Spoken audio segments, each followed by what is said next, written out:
it's Echo. Welcome to my silly little channel. I don't really have a script for this video, I just want to talk for a sec. Most people who subscribe to this channel already know that I identify as asexual. I have a whole video going into more detail about that. A very long time ago, in one of my videos, I mentioned this. Although if I ever do end up in a relationship, I would like to go on record as saying to my future partner, I am so sorry if my sexuality causes people to question your sexuality, because that is a thing that can and does happen. Being an asexual person, or really just any LGBTQIA person in a relationship, can really suck because the vitriol that you receive can extend to the people in your immediate vicinity. When you are a person who makes anything online, there's going to be people who just don't like you. For one reason or another, maybe your personalities just don't vibe, maybe you have like different political opinions, different ways that you approach the world. There are just going to be people who don't like you. And because my partner is also often on the internet, people will use my sexuality as a way to try and attack him, which is very unfair. But usually those people are approaching everything in bad faith, so we know that there's no way to like win them over. Their opinions don't really matter to us because there's nothing that we could say that would make them understand something that they just refuse to even try to understand. Yeah, I'm very proud that I put it together myself. That is very impressive. Is it okay if I mention you a little bit and phobia that I experience as an extension of people being hateful towards my partner?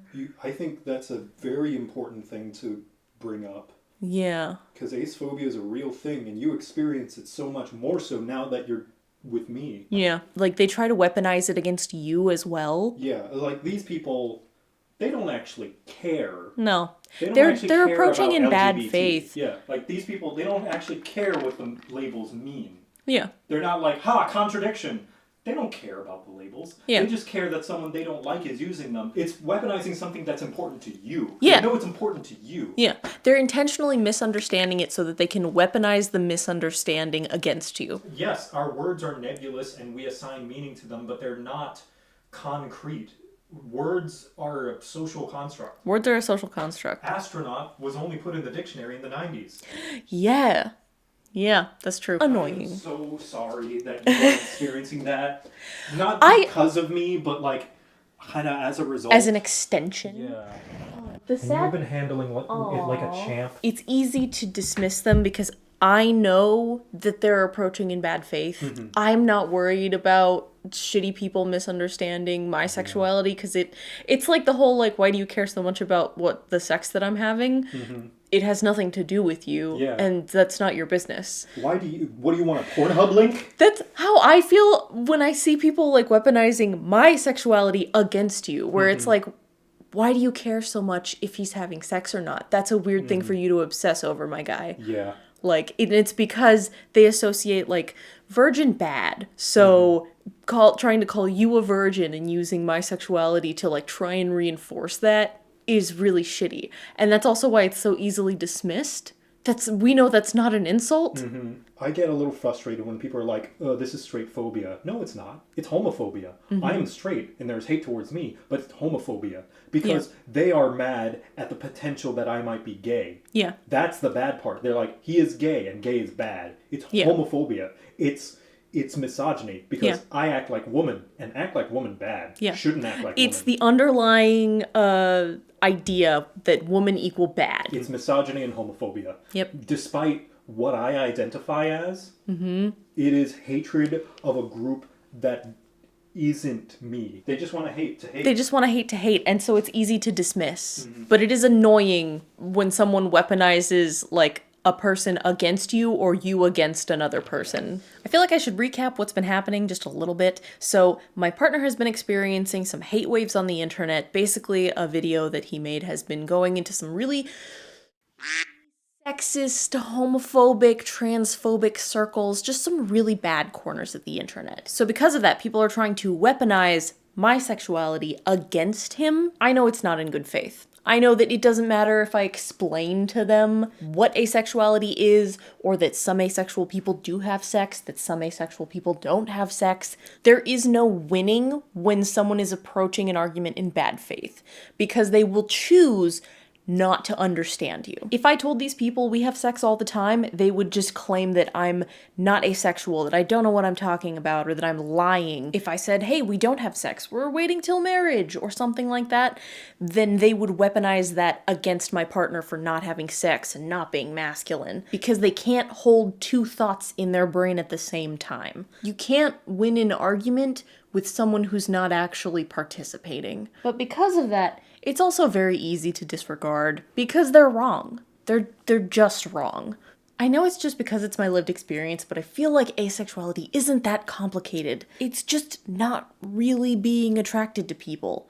And there's like a million caveats to that, where different people are going to experience different things in different ways, but that's the underpinning meaning. I am very rarely attracted to people. I find my partner extremely attractive. I got very lucky, particularly as an asexual woman. A really good analogy that my partner and I use is, how do you know when someone is an artist? Usually, it's self-identification. It's realizing internally that that is what you are connected to. There are lots of people who can draw really well but might not consider themselves an artist, like an architect or an engineer. But you can also have people who aren't very good at drawing, aren't very good at creating things, who would consider themselves an artist because that is a label that they feel connected to. And because of that, they'll add caveats like, I'm a beginner artist, I'm a hobby artist. They create clarifications to better describe the internal labels that they are connected to. Everyone creates a series of labels that best describes your personhood, the things that make you human. And sometimes we find community in those labels. It's the same way with any religious label. How do you know you're a Christian? How do you know you're a Buddhist? Is that a label that someone else applied to you? Or did you personally reach a point in your journey where you realized this label applied to you? Something I kind of want to try, just because I'm curious. I want to see what happens if I plug in some asexual questions into ChatGPT. I don't have a lot of faith in ChatGPT, except for coding. Use ChatGPT for when you're doing coding, nothing else.